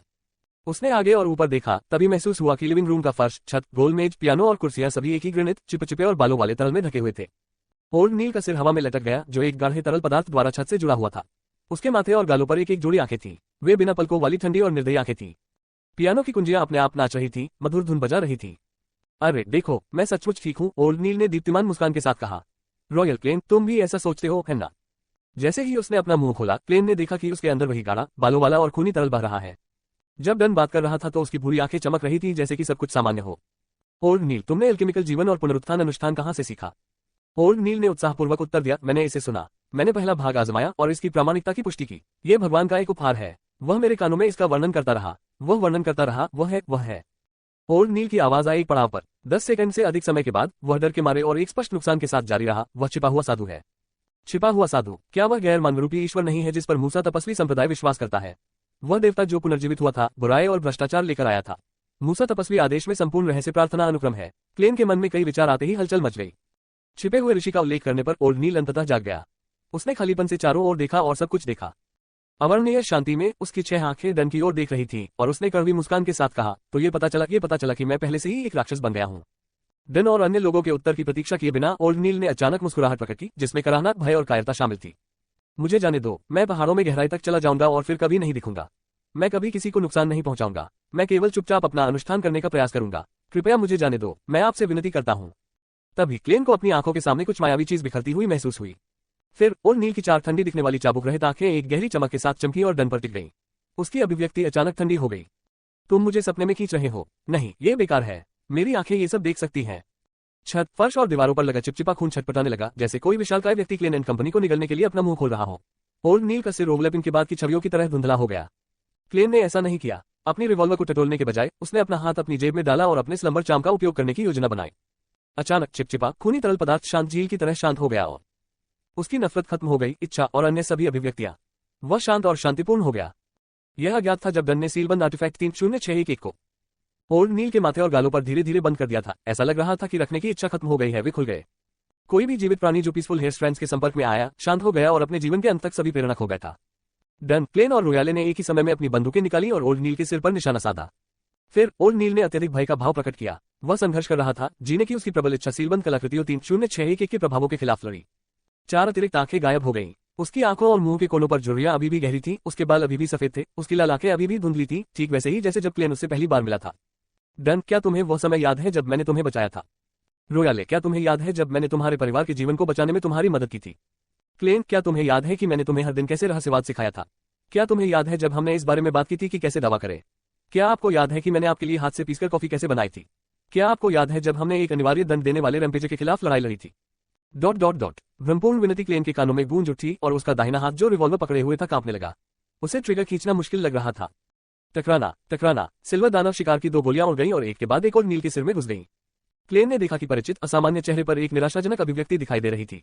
उसने देखा कि आदमी की खोपड़ी फट गई है, अंदर का लाल और सफेद रंग सभी दिशाओं में फैल रहा है। चिपचिपा खून जो उनके चारों ओर लिपटा हुआ था, सिकुड़ने लगा क्योंकि वह जमीन पर गिरे ओल्ड नील के टूटे हुए सिर में वापस बहने लगा। डन और रोयाल ने एक साथ अपनी बंदूकें नीचे कर दी और सब चुप हो गए। क्लेन ने अपने सामने सब कुछ देखा। ओल्ड नील की लाश सड़े हुए मांस की एक गेंद बन रही थी। उसने देखा कि वहां एक जोड़ी आंखें थीं, लाल और बिल्लो और साफ, फिर भी खून और मांस के बीच अविश्वसनीय रूप से दर्द हो रहा था। उसे लगा जैसे जो कुछ भी हुआ था वह सिर्फ एक सपना था और घटनाओं के अनुक्रम और यह कैसे समाप्त हुआ, इस पर विश्वास करना उसके लिए असंभव था। जब उसने डन को 2 कदम आगे बढ़ते देखा तो वह अवाक रह गया, उसका चेहरा झुक गया। डन ने ओल्ड नील की लाश को देखा और जोर से बुदबुदा, हम अभिभावक हैं, लेकिन दुखी दुष्टों का एक समूह भी है जो लगातार खतरों और पागलपन के खिलाफ लड़ रहे हैं। उद्धरण चिन्ह, हम अभिभावक हैं, लेकिन साथ ही दुखी दुष्टों का एक समूह भी है जो लगातार खतरों और पागलपन के खिलाफ लड़ रहे हैं। डन के शब्द ओल्ड नील के पूरे घर में गूंज उठे। वे जंग लगे फर्श, दीवारों और छत के साथ साथ क्लेन के मन और आत्मा में भी गूंजते रहे। उस वाक्य के बारे में उस पर अब तक का इतना गहरा प्रभाव पहले कभी नहीं पड़ा था। उसे लगा कि जब तक वह जीवित रहेगा वह इस भावना को नहीं भूलेगा, भले ही उसे पृथ्वी पर वापस लौटना पड़े। शांत माहौल के बीच डन ओल्ड नील की लाश की ओर चला गया और घुटनों के बल बैठ गया।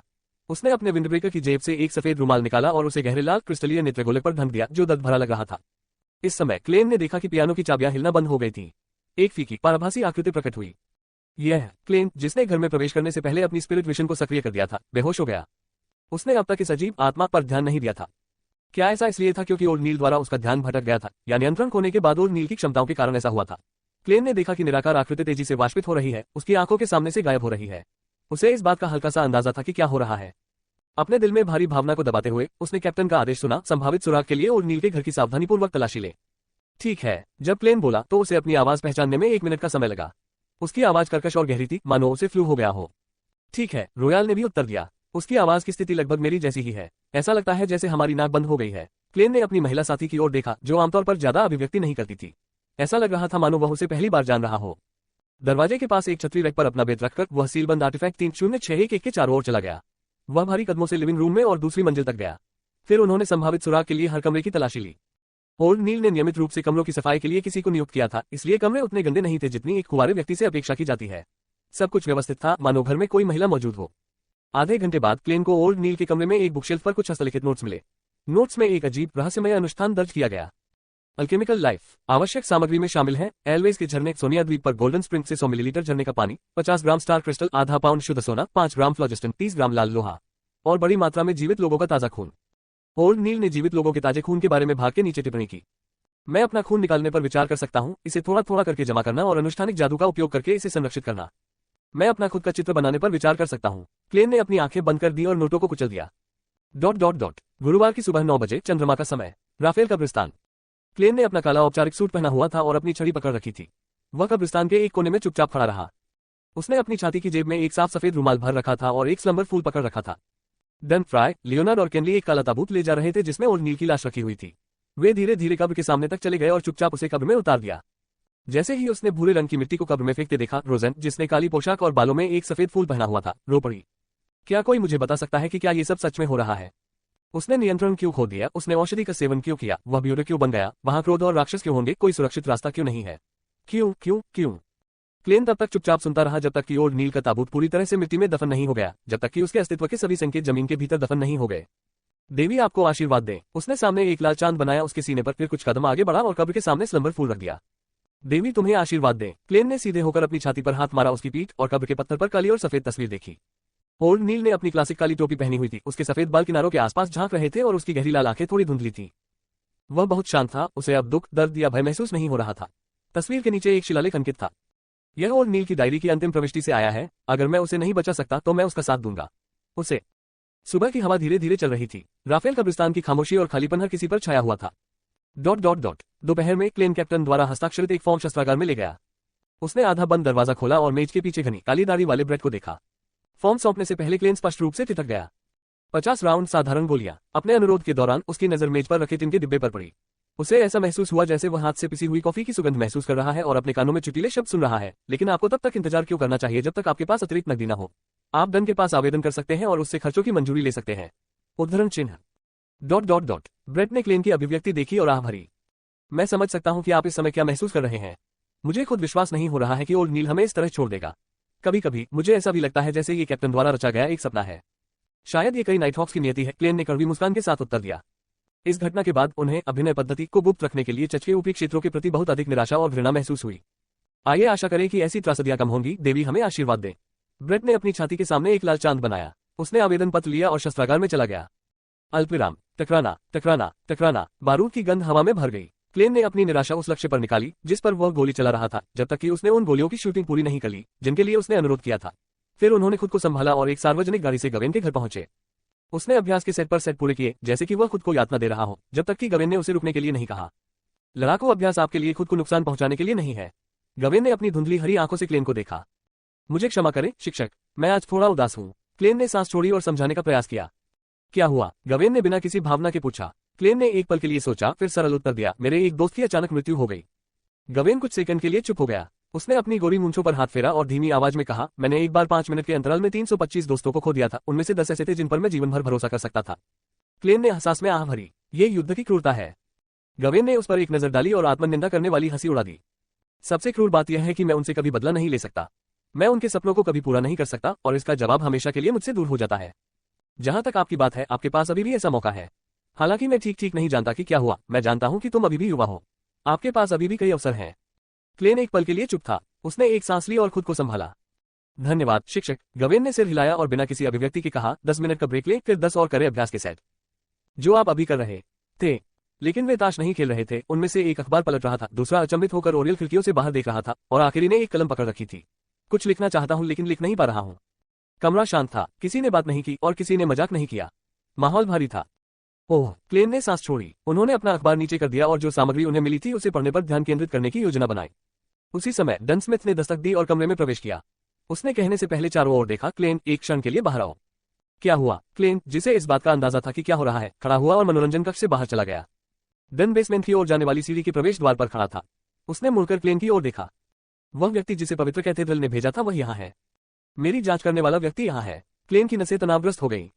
बेसमेंट से ठंडी हवा चल रही थी जिससे क्लेन की तनावपूर्ण भावनाओं को राहत मिल रही थी। यह अंततः यहाँ है। एक बार जब मैं इस चरण को पार कर लूंगा तो मुझे कम से कम आधे साल तक इस तरह की जांच के बारे में चिंता करने की जरूरत नहीं होगी। एक बार जब मैं अनुक्रम 8 में आगे बढ़ूंगा और एक तथाकथित विदूषक बन जाऊंगा तो मेरे पास वास्तविक युद्ध शक्ति होगी। भविष्यवाणियों और बैकअप के लिए मेरे जगमगाते सूर्य आकर्षणों की सहायता से मुझे और भी अपेक्षाकृत खतरनाक स्थितियों से बचने का मौका मिलेगा। चूंकि मैं पवित्र कैथेड्रल की परीक्षा की प्रतीक्षा कर रहा था, इसलिए मैंने 300 पाउंड वापस लेने की हिम्मत भी नहीं की। मिस जस्टिस को गुमनाम खाते में स्थानांतरित कर दिया गया। यदि वे मेरी वित्तीय स्थिति का ऑडिट करते हैं और उन्हें पता चलता है कि मेरे पास किसी अज्ञात स्रोत से बड़ी धनराशि है। ... जैसे ही क्लेन के विचार अनियंत्रित रूप से उसके दिमाग में घूमने लगे, डन स्मिथ ने अपनी आस्तीन चिकनी की और धीमी आवाज में कहा, परीक्षा का प्रभारी व्यक्ति नाइटहॉक्स के 9 उच्च रैंकिंग डीकन क्रेसेट सेसिमिर में से एक है। पवित्र कैथेड्रल आपको बहुत महत्व देता है। एक उच्च पदस्थ उपयाजक। क्लेन आश्चर्य से चिल्ला उठा। सामान्य शब्दों में 13 आर्चबिशप और 9 उच्च रैंकिंग वाले डेकन ने 6 ऊपरी सोपानों को बनाया। ऐसा कहा गया था कि उनके बीच हाई सीक्वेंस बियोडर्स की कोई कमी नहीं थी। 22 देवियों और सज्जनों, सभी अपनी रैंकिंग के मामले में समान थे। वे केवल एवनाइट देवी के आदेशों का पालन करते थे और वे केवल पोप के प्रति जवाबदेह थे। डन ने हल्के से सिर हिलाने से पहले तहखाने से ठंडी हवा का झोंका लिया। हाँ, वह एक उच्च कोटि का उपयाजक है, लेकिन आपको घबराने की जरूरत नहीं है। क्रेस्टेड केवल अनुक्रम 5 है और उसे अभी भी देव अवस्था में प्रवेश करना है, इसलिए आपको बहुत डरने या श्रद्धेय होने की जरूरत नहीं है। ओह, बियॉन्ड दुनिया में उनका शीर्षक देवी की तलवार है। चूंकि उसके पास एक पवित्र वस्तु है, उसकी युद्ध शक्ति एक नए उन्नत सीक्वेंस 4 बियॉन्ड के समान है। मैंने बस उससे बातचीत की। वह बहुत मिलनसार था। यदि मैं पंक्तियों के बीच में पढ़ता हूं तो कैप्टन मुझसे कह रहे हैं कि उन्होंने केवल वही कहा जो आवश्यक था। वह नहीं चाहता कि मैं घबराऊं और योजना के अनुसार चलूं।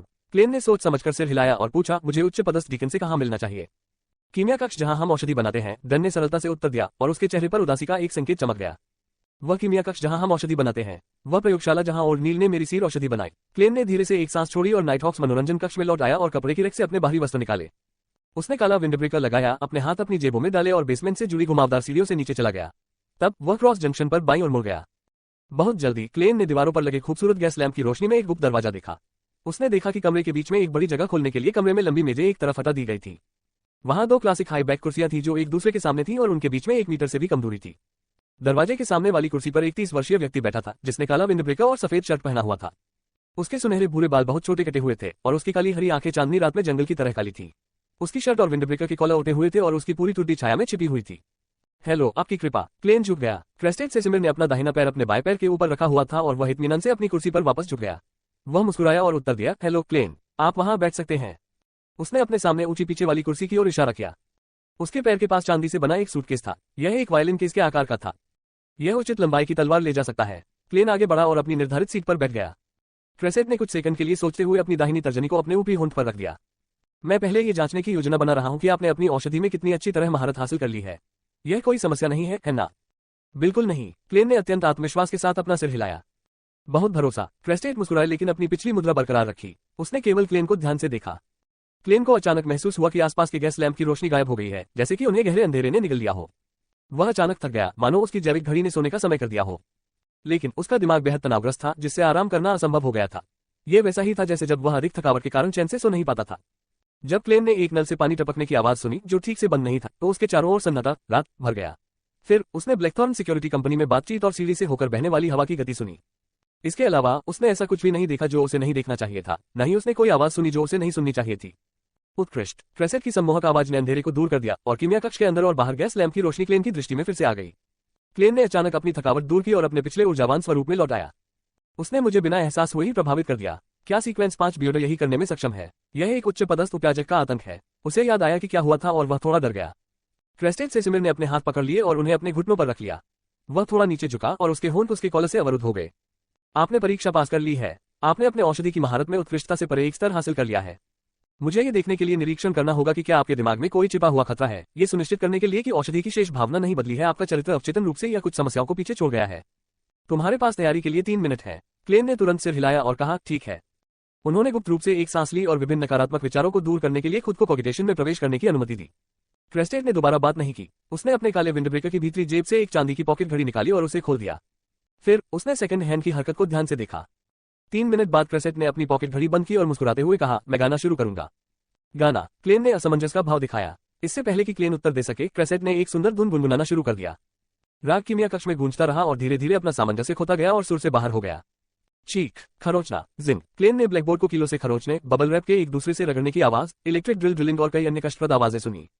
शोर तेज हो गया और अधिक से अधिक अराजक हो गया। उन्होंने उससे अपनी हताशा को बाहर निकालने और विनाश का कारण बनने के लिए प्रेरित किया। लेकिन क्लेन, जो अक्सर उन्मत्त प्रलापों और भयानक चीखों का अनुभव करता था, ने अपनी इच्छाओं पर बहुत जल्दी काबू पा लिया। उन्होंने उचित समय पर झुंझलाहट, तनाव, हताशा और असुरक्षा प्रदर्शित की। किसी राज्य का अत्यधिक उत्तम होना अंततः एक समस्या बन जाएगा। यह अज्ञात था कि क्रेसेड सेसिमिर ने कब गाना बंद कर दिया था। कीमिया कक्ष में शोर गायब हो गया और कमरा शांति और मौन से भर गया। मौन निश्चित रूप से महान है, क्लेन ने मन ही मन कहा। बहुत अच्छा, उत्कृष्ट। आपकी आत्मा में कोई छिपी हुई समस्या नहीं है। बेशक अगर आप मुझे पीटना चाहते थे या मेरे मुंह में कुछ भरना चाहते थे तो यह सामान्य बात है। क्रेस्टेड का मुंह उसके कॉलर से बंद था, इसलिए क्लेन केवल उसके स्वर से उसकी भावनाओं को निर्धारित कर सकता था। नहीं, मैं हिम्मत नहीं करूंगा, क्लेन ने ईमानदारी से स्वीकार किया। क्रेस्टेड ने मुस्कुराते हुए कहा, बधाई हो, आपने सभी परीक्षण पास कर लिए हैं। अब सवाल जवाब का समय है। उसकी हरी आंखों के सामने अचानक अंधेरा छा गया। उसकी नजर गहरी थी, मानो वह मांस के आर पार देख सकता हो, और सीधे आत्मा की ओर देखता था। आगे बढ़ो, क्लेन ने सीधे बैठते हुए उत्तर दिया। क्रेसेड ने अपनी पूर्ण मुद्रा बरकरार रखी और लापरवाही से पूछा, आपने कहा कि डिविनेशन क्लब में आपके अनुभव ने आपको औषधि में शीघ्र महारत हासिल करने की अनुमति दी। हाँ, क्लेन ने स्पष्ट रूप से उत्तर दिया, लेकिन आगे कुछ नहीं बताया। क्रेसेड ने थोड़ा सिर हिलाया और कहा, और आपने कहा कि आपकी प्रेरणा मिस्ट्री प्राइस की कहावत और डेली के उदाहरण से भी आई है। हाँ, क्लेन ने विस्तार से समझाने से पहले इसकी पुष्टि की। मुझे अपने एक साथी से, जो मिस्ट्री प्राय था, पता चला कि जो लोग मिस्ट्री प्राइस की कहावत का पालन करते हैं, उनमें नियंत्रण खोने की संभावना सामान्य से कम होती है। उसके बाद मैंने सुना कि मैडम डेली ने एक बार कहा था कि वह एक वास्तविक स्पिरिट मीडियम बनना चाहती थी और वह एक प्रतिभाशाली व्यक्ति है जो 2 वर्षों के भीतर अनुक्रम 7 तक पहुंच गई। दोनों स्थितियों पर ध्यान देने के बाद मैंने सोचा कि मैं इसे आजमा सकती हूँ। मैंने वास्तविक बनने का प्रयास किया, दृष्टा और दृष्टा के लिए कुछ सिद्धांतों की रूपरेखा तैयार की। परिणाम मेरी अपेक्षा से बेहतर था। मैंने औषधि में बहुत जल्दी महारत हासिल कर ली। आपकी कृपा। मुझे यकीन नहीं है कि क्या आपको भी ऐसा ही अनुभव हुआ है। जब मैंने औषधि में पूरी तरह से महारत हासिल कर ली तो एक बहुत ही खास, बहुत ही जादुई एहसास हुआ। क्लेन ने अपने अनुभव का वर्णन इस तरह किया जैसे कि वह केवल अभिनय पद्धति को स्पष्ट रूप से समझता हो। जब वह पृथ्वी पर था तब वह घबरा गया होगा और इतने शक्तिशाली नाइटहॉक के सामने इतने सारे आधे अधूरे झूठ बोलने में शर्मिंदगी महसूस हुई। लेकिन जब से वह वर्तमान दुनिया में आया, उसने इतना झूठ बोला कि वह इसे बिना किसी दोष के कर सकता था, और उसकी दृष्टि सामान्य हो गई। वह मुस्कुराया और कहा, चिंता मत करो, यह कोई भ्रम नहीं है। उसके उत्तर से क्लेन को कोई संदेह या जांच नहीं दिखी, इसलिए उसने सहज महसूस किया। मेरा मानना है कि आप वास्तव में एक प्रतिभाशाली, तार्किक दिमाग और तेज इंद्रियों के साथ हैं, क्रेसेड ने प्रशंसा की। फिर उन्होंने पूछा, क्या आपने अपना अनुभव अपने साथियों के साथ साझा किया? बेशक, क्लेन ने स्पष्ट रूप से स्वीकार किया। मुझे आशा है कि मैं उन्हें नियंत्रण खोने के जोखिम को कम करने में मदद मिल सकती है। हम टीम के साथी हैं, कॉमरेड हैं, जो एक साथ खतरे का सामना करते हैं। मेरे पास सच छुपाने का कोई कारण नहीं है, लेकिन इसी कारण से मैंने क्लर्कों को नहीं बताया। क्रेसेड ने अपना दाहिना पैर खोल दिया और सीधा बैठ गया। उसके पतले होंठ उसके कॉलर की छाया से उजागर हो गए। उसने अपने होठों के कोने को उठाया और कहा, हालांकि आप मैं नाइटहॉक्स के साथ 2 महीने भी नहीं रहा हूं, मेरा मानना है कि साझेदारों के बारे में आपकी समझ कई अन्य लोगों की तुलना में बहुत बेहतर है। मैं आपके साथ अधिक जानकारी साझा करने की योजना बना रहा हूं, लेकिन पवित्र कैथेड्रल के नियमों के अनुसार आपको देवी की शपथ लेनी होगी कि आप हमारी बातचीत की सामग्री को किसी ऐसे व्यक्ति को नहीं बताएंगे जो इसके बारे में नहीं जानता है। ठीक होना चाहिए, है ना? मैंने परीक्षा पास कर ली। क्लेन खुश था। उसने बिना किसी हिचकिचाहट के सिर हिलाया। कोई बात नहीं, हालांकि मैं दूसरों को अभिनय पद्धति नहीं सिखा पाऊंगा, लेकिन मैं मिस जस्टिस और मिस्टर हैंडमैन को परोक्ष रूप से ऐसा करने दे सकता हूँ। ठीक है, क्रेस्टेड सेसिमिर ने सिर हिलाया। वह आगे की ओर झुक गया। फिर पवित्र कलाकृति की शपथ खाओ। जैसे ही वह ये कह रहा था, वह अपने पैर से चांदी का सूटकेस उठाने के लिए नीचे झुका। पवित्र कलाकृति, वह पवित्र कलाकृति जिसके कारण आपको देवी की तलवार की उपाधि मिली। क्लेन ने उत्सुकता से डीकन की हरकतों को देखा। क्रेसेड ने सूटकेस अपने घुटनों पर रख दिया। उसकी गहरी हरी आंखें तुरंत काली हो गईं। उसने अपना हाथ उठाया और फिर नीचे दबा दिया। चांदी के सूटकेस का ढक्कन, जो वायलिन केस जैसा दिखता था, अचानक घुल गया और ज्वार की तरह पीछे हट गया। उसी समय क्लेन को महसूस हुआ कि उसके चारों ओर की रोशनी आगे की ओर खींची जा रही थी, जैसे कि उसे सूटकेस द्वारा अवशोषित किया जा रहा हो। दीवारों पर फैले क्लासिक लैंप की रोशनी के अलावा, साथ ही सूटकेस के भीतर घूमती चांदी की चमक के अलावा, कीमिया कक्ष में अंधेरा हो गया। यह दृश्य बेहद अजीब लग रहा था। पिताजी, एक तेज तड़क भड़क वाली आवाज के साथ क्रेसेड सेसिमिर ने सूटकेस खोला और उसके भीतर रखी शुद्ध सफेद हड्डी की तलवार को प्रकट किया। हाँ, एक हड्डी की तलवार। जिस क्षण क्लेन ने तलवार देखी, उसे सहज ही पता चल गया कि यह मुख्य रूप से हड्डी से बनी है। छोटी तलवार ने घुप्पा अंधेरे कीमिया कक्ष में चुपचाप एक शुद्ध सफेद चमक छोड़ी, मानो वह रात के आकाश में ऊंचा लटका हुआ चांद हो या तूफान के बीच में एक प्रकाश स्तंभ हो। ऐसा लग रहा था जैसे तलवार की सतह पर कोई दोष नहीं था, लेकिन बारीकी से जांच करने पर पता चला कि तलवार की सतह पर प्रतीकों और चिन्हों की परतें लगी हुई थीं। ये रहस्यमय पैटर्न आपस में जुड़कर तलवार की बॉडी बनाते हैं। क्लेन ने पवित्र तलवार को देखा। अचानक उसे एहसास हुआ कि वह दूर नहीं देख सकता। उसकी दृष्टि तलवार की ओर आकर्षित हो रही थी क्योंकि उसकी भूरी आंखें धीरे धीरे अपनी चमक खो रही थी। क्रेसेट ने तलवार को उसकी मूल स्थिति से दूर ले जाते हुए सूटकेस उठा लिया। क्लेन तुरंत अपनी अचेतन अवस्था से बाहर आया और आखिरकार उसने खुद को उस दुष्स्वप्न से मुक्त कर लिया जिससे वह पहले नहीं बच सका था। उसने अपनी दृष्टि एक ओर डाली और गंभीरता से पूछा, महाराज, क्या आपको चाहिए कि मैं पवित्र तलवार पर अपना हाथ रखूं? हाँ, आ जाओ। क्रेस्टेट की आवाज इतनी सुरीली थी मानो वह लोरी गा रहा हो। क्लेन खड़ा हो गया और छोटे छोटे कदम आगे बढ़ाते हुए अभी भी बगल की ओर देख रहा था।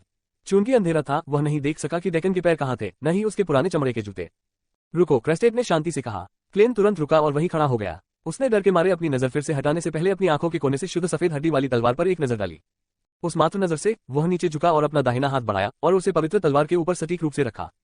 एक ठंडी अनुभूति उसकी त्वचा और दिमाग में घर कर गई। विचलित करने वाले विचार और चिंता की भावनाएं तुरंत कम हो गईं, जैसे कि वह किसी शोर शराबे वाले गांव में छत पर बैठा हो, फसल की खुशबू सूंघ रहा हो और तारों से भरे रात के आकाश को निहार रहा हो। मेरे बात पढ़ो, क्रेस्टेट ने गंभीरता से कहा। ठीक है, क्लेन ने सिर हिलाया। फिर उसने हर्मीस में डीकन को बोलते हुए सुना, हे सदाबहार देवी, सितारों से भी महान और अनंत काल से भी अधिक शाश्वत, मैं आपको अपने असली नाम और अपनी आध्यात्मिकता की शपथ दिलाता हूँ। मैं क्लेन इस पल से उन लोगों को अभिनय पद्धति का विवरण कभी नहीं बताऊंगा जो इसके बारे में नहीं जानते हैं। अगर मैं इसके खिलाफ जाता हूं तो आप जो भी उचित समझेंगे मैं उसे स्वीकार करूंगा। कृपया मेरी शपथ के साक्षी बने। डेकोन सेसिमिर के नेतृत्व के बाद क्लेन ने खुद को संभाला और हर्मीस में शपथ ली। उसे हल्की सी अनुभूति हो रही थी कि शुद्ध सफेद हड्डी की तलवार के माध्यम से उसके और किसी दूर के प्राणी के बीच एक संबंध स्थापित हो गया है। अपना दाहिना हाथ पीछे हटाने के बाद उसने अपनी छाती पर एक लाल चांद बनाया। महिला की स्तुति करो, महिला की स्तुति करो। क्रेस्टेट मुस्कुराया और जवाब में झुक गया। तुरंत उसने सूटकेस का ढक्कन बंद किया और अपने दाहिने हाथ से उसे जोर से दबाया। अंधेरा तुरंत जगमगा उठा क्योंकि लैंप की रोशनी एक बार फिर पूरे कमरे में भर गई। क्लेन ने देखा कि डेकोन सेसिमिर की काली आंखें फिर से अपनी सामान्य काली हरी रंग में आ गई थीं। वह अपनी कुर्सी की ओर वापस गया और भौहें चढ़ा ली। उन्होंने हैरान होकर पूछा, अभिनय पद्धति? क्रेसेट ने अपना गला साफ किया। सीधे सवाल का जवाब दिए बिना उन्होंने मुस्कुराते हुए कहा, आप थोड़ा भ्रमित महसूस कर सकते हैं और समझ नहीं पाएंगे कि मैं आपको क्या बताने जा रहा हूं, लेकिन मैं यह नहीं बता सकता कि ऐसा क्यों है, क्योंकि इसमें चच के रहस्य शामिल हैं। आपको यह जानने का अधिकार केवल आर्चबिशप या उच्च पदस्थ डीकन बनने के बाद ही होगा। क्लेन ने सेसिमिर की ओर देखा और सेसिमिर के कहने से पहले ही अंदर जोड़ दिया। क्रेस्टेट ने जोर देकर कहा, आपको चर्च का मुख्य सदस्य बनने के बाद ही जानने की अनुमति दी जाएगी, जैसे कि आर्चबिशप या उच्च पदस्थ डीकन। क्लेन ने सख्ती से सिर हिलाया। क्रेस्टेट ने चांदी का सूटकेस वापस अपने पैर के पास रखा और अपने पैरों को क्रॉस कर लिया। समय के लंबे इतिहास में चर्च में पीढ़ियों से प्रतिभाशाली बियॉन्डर्स धीरे धीरे नियंत्रण खोने से बचने का एक तरीका खोज रहे हैं, और इस पद्धति का मूल औषधि का नाम है। यह न केवल महत्वपूर्ण है, ये भी कुंजी है। क्लेन की विचारशील अभिव्यक्ति को देखने के बाद क्रेस्टेट ने आगे कहा, हमने महसूस किया है कि औषधि के सभी नाम एक निश्चित समूह की ओर इशारा करते हैं और इस समूह का अपना दृष्टिकोण है और अद्वितीय तरीकों से काम करता है। सरल शब्दों में, नियमों का एक सेट है जो कि औषधि के नाम के साथ आता है। अलग अलग औषधि के लिए अलग अलग नियम हैं। जब हम इन नियमों का सख्ती से पालन करते हैं तो नियंत्रण खोने का जोखिम न्यूनतम हो जाता है। दृष्टा सिद्धांतों के मेरे सेट के समान। क्लेन ने पूछने का अवसर लिया। ये स्पष्टीकरण उतना सरल या समझने योग्य नहीं है जितना मैंने जस्टिस एंड हैंडमैन को दिया था। क्लेन ने चुपचाप आलोचना की। हाँ, क्रेस्टेट ने सकारात्मक उत्तर दिया। जब हम औषधि के नियमों का पालन करते हैं तो हम औषधि के नाम से वर्णित समूह की तरह अधिक हो जाते हैं। दूसरे शब्दों में, हम उस कार्य के रूप में कार्य कर रहे हैं जिसकी ओर औषधि का नाम हमें इंगित करता है। यही है अभिनय पद्धति। आपको याद रखना चाहिए, प्रत्येक व्यक्ति की आध्यात्मिकता विशेष अद्वितीय है। हालांकि मूल नियमों का पालन उन लोगों को करना चाहिए जो एक ही औषधि का सेवन करते हैं, लेकिन नियमों में हमेशा कुछ भिन्नताएं होती हैं जो व्यक्ति के लिए अद्वितीय होती हैं। अन्य लोग केवल मार्गदर्शक के रूप में काम कर सकते हैं। यह एक ऐसा बिंदु है जिसका मुझे एहसास नहीं हुआ। क्लेन ने ईमानदारी से कहा, मुझे सूचित करने के लिए धन्यवाद, मैं इसे याद रखूंगा। क्रेस्टेट हंसे। ये पीढ़ियों से संचित अनुभव है। अभिनय पद्धति का उपयोग करने के बाद हम न केवल औषधि पर महारत हासिल करते हैं, बल्कि हम इसे पचा भी रहे हैं, जैसे हम अपने भोजन को पचाते हैं। जब आप वास्तव में औषधि को पचा लेंगे तो आपको एक अनोखी रहस्यमय अनुभूति महसूस होगी, समझे? मैं समझता हूँ, पाचन, ये शब्द बहुत उपयुक्त है। क्लेन ने गहरी सोच में होने का नाटक किया। क्रेस्टेट द्वारा विधि को और अधिक विस्तार से समझाने के बाद क्लेन ने अपने शब्दों को तौलते हुए पूछा, आपकी कृपा, चूंकि औषधि का नाम ही नहीं है कोट, लेकिन कुंजी भी, तो पहले बियॉन्डर्स ने उन्हें कैसे प्राप्त किया? मैंने सुना है कि यही ईशनिंदा स्लेट पर दर्ज किया गया था। हाँ, ये सही है, क्रेस्टेट ने स्पष्ट रूप से उत्तर दिया। लेकिन ईशनिंदा स्लेट पर प्राचीन नाम अंकित थे। आज हम जिन औषधियों का उपयोग करते हैं उनके नाम आंशिक रूप से दैवीय रहस्योद्घाटन से प्राप्त हुए हैं। कुछ को स्वयं बियॉन्डर्स के अनुभवों से भी समेकित किया गया था। क्लेन ने धीरे से सिर हिलाया। उसने अपने होठों को शुद्ध किया और पूछा, आपकी कृपा, चूंकि अभिनय पद्धति इतनी प्रभावी है तो चच हर नाइटहॉक को इसके बारे में क्यों नहीं बताएगा? उद्धरण चिन्ह। मैंने कहा है कि यह चच का रहस्य है। एक बार जब आप आर्चबिशप या उच्च पदस्थ डीकन बन जाएंगे तो आप इसके पीछे का कारण समझ जाएंगे। क्रेस्टेट ने बिना किसी आश्चर्य के उत्तर दिया।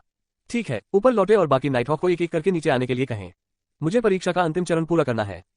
ऐसा फ्राई और अन्य लोगों को अभिनय पद्धति का खुलासा करने से रोकने के लिए है। क्लेन ने खड़े होते हुए सोचा, फिर उसने नाइटहॉक्स के शिष्टाचार का पालन करते हुए अलविदा कहा। वह गलियारे को पार करते हुए सीढ़ियों से ऊपर चला गया और ब्लैकथॉर्न सिक्योरिटी कंपनी में लौट आया। उसने डन को तहखाने के प्रवेश द्वार के पास अपना पाइप पीते हुए देखा। मुस्कुराते हुए क्लेन ने कहने की पहल की, अब कोई समस्या नहीं होनी चाहिए, उनकी कृपा चाहती है कि मैं फ्राई और अन्य लोगों को उनके साथ बातचीत के लिए जाने के लिए सूचित करूं।